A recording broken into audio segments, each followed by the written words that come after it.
Itu tadi Pinangki, jaksa yang tersangkut kasus suap yang mendapatkan diskon hukuman 60% dengan pertimbangan seorang ibu yang memiliki anak kecil. Tapi di Aceh, ada seorang ibu yang terpaksa dibui bersama anaknya yang baru berusia 6 bulan.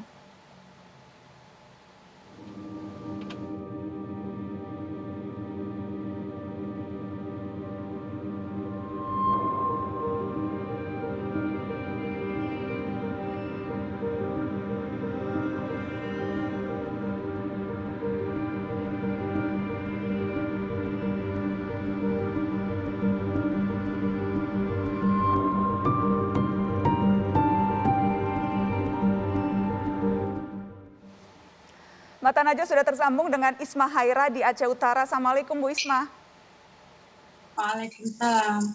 Bu Isma, jadi waktu itu Ibu divonis 3 bulan penjara Undang-Undang ITE karena dianggap mencemarkan nama baik karena upload video di Facebook, begitu ya. Waktu itu ketika Mbak Isma terpaksa bawa bayi ke penjara karena apa? Tidak punya pilihan, harus diajak si bayi, Ibu. Ya, karena bayi saya pada saat itu masih menyusui. Masih usia 6 bulan, masih menyusui, jadi memang tidak ada pilihan, harus dibawa masuk ke dalam bui ya, Bu? Iya, Mbak. Bagaimana waktu itu kondisinya di penjara dengan si bayi, Bu? Kondisi di penjara ya menurut saya sangat sulit karena saya harus merawat bayi saya di dalam penjara. Seperti apa? Tadi saya sempat lihat ada foto, jadi ruangannya tidak terlalu besar, kemudian berapa orang itu di ruangan itu? 13 orang. 13 orang? Dan tidurnya betul-betul beralaskan, tidak ada kasur, tidak ada bantal, tidak betul-betul tidur di bawah begitu saya lihat, Ibu?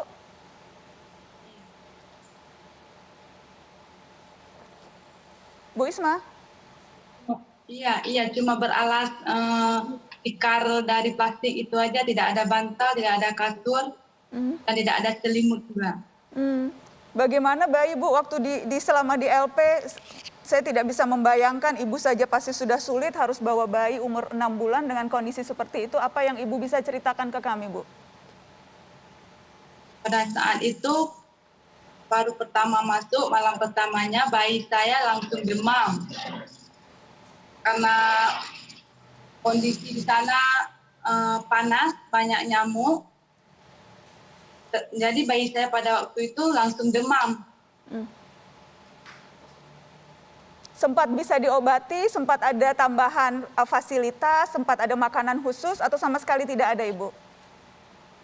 Dalam 1 minggu saya di sana nggak ada tambahan makanan khusus, nggak ada tempat tidur, masih seperti itu. Seminggu ke depannya baru ada yang peduli dari luar, dibawanya kasur dari pada saat itu dari perlindungan anak, ada kasur untuk si bayi, tapi nggak ada bantal juga, cuma kasur aja.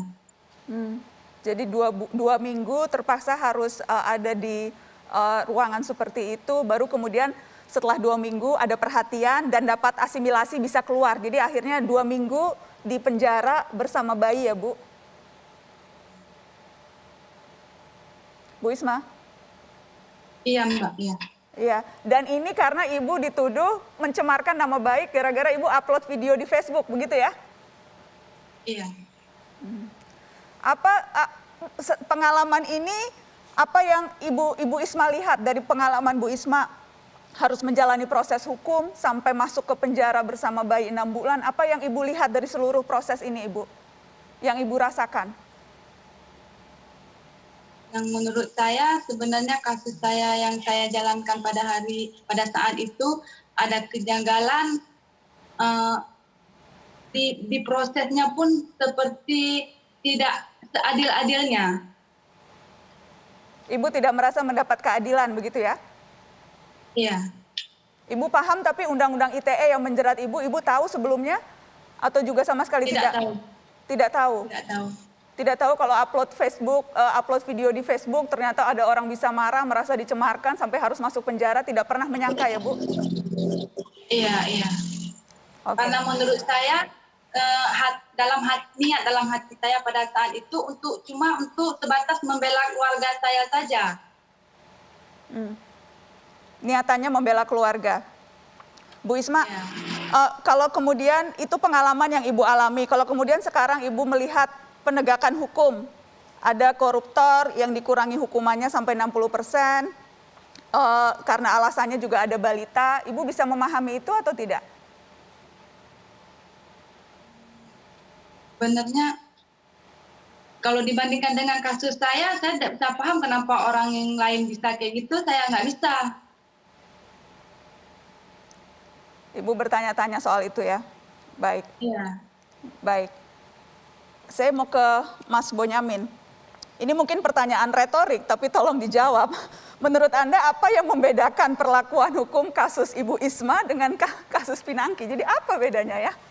Saya tahu retorik, tapi tolong di-entertain, tolong dijawab, supaya jelas lah.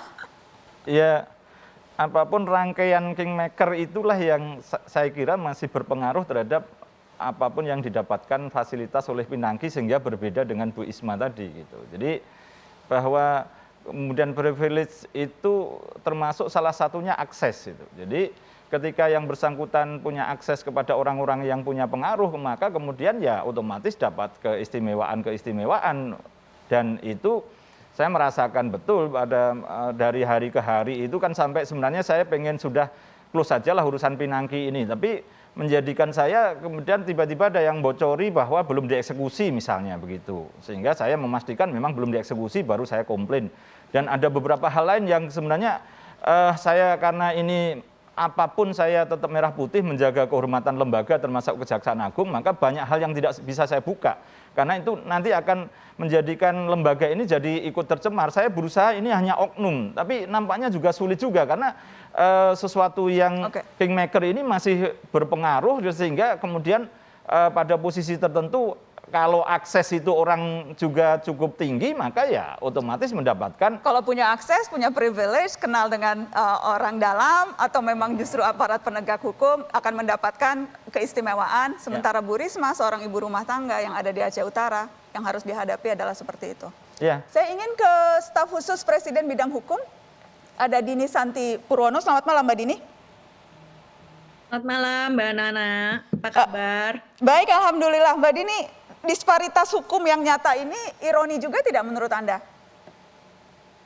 Sangat ironi ya, apalagi kalau saya pribadi, karena saya juga sebagai seorang ibu ya Mbak Nana, itu benar-benar terenyuh sekali tadi mendengar cerita Ibu Isma. Dan sebetulnya dari Presiden sendiri gitu, beliau sangat amat memperhatikan gitu fenomena ini dan beliau juga prihatin gitu. Jadi makanya kalau kita ingatkan, kalau nggak salah karena kasus Ibu Isma deh salah satunya, kemudian Presiden langsung bilang, aduh saya terganggu gitu, saya gelisah, kenapa Undang-Undang ITE seperti ini. Kemudian kan akhirnya pernah ada wacana untuk revisi Undang-Undang ITE kan, di mana Presiden bilang ya sudah, kalau memang Undang-Undang ITE ini dirasakan belum bisa memenuhi rasa keadilan, jadinya kebablasan, maka saya akan minta DPR untuk ubah. Nah tapi ini mungkin yang nanti kita akan diskusi lebih jauh malam ini ya Mbak Nana ya gitu. Gimana sih sebenarnya posisi presiden gitu, karena jadi presiden tuh susah gitu kan. Diharapkan jadi Superman gitu, jadi superhero gitu. Padahal nanti kita akan ngobrol-ngobrol nih gitu. Dalam negara demokrasi gitu, republik seperti apa. Jadi memang akhirnya wacana Undang-Undang ITE itu tidak terjadi karena memang tidak berhasil masuk prolegnas. Iya, padahal presiden sudah bilang katanya sudah prihatin, sudah meminta untuk direvisi, tapi juga tidak direvisi dan sebagainya ya. Jadi lebih susah presiden atau lebih susah rakyat ya Mbak Dini? Setelah pariwara kita akan bahas, tetap di Mata Najwa. Sama-sama ya Mbak Nana ya. Kita akan bahas setelah pariwara, tetap di sini. Tetap di sini.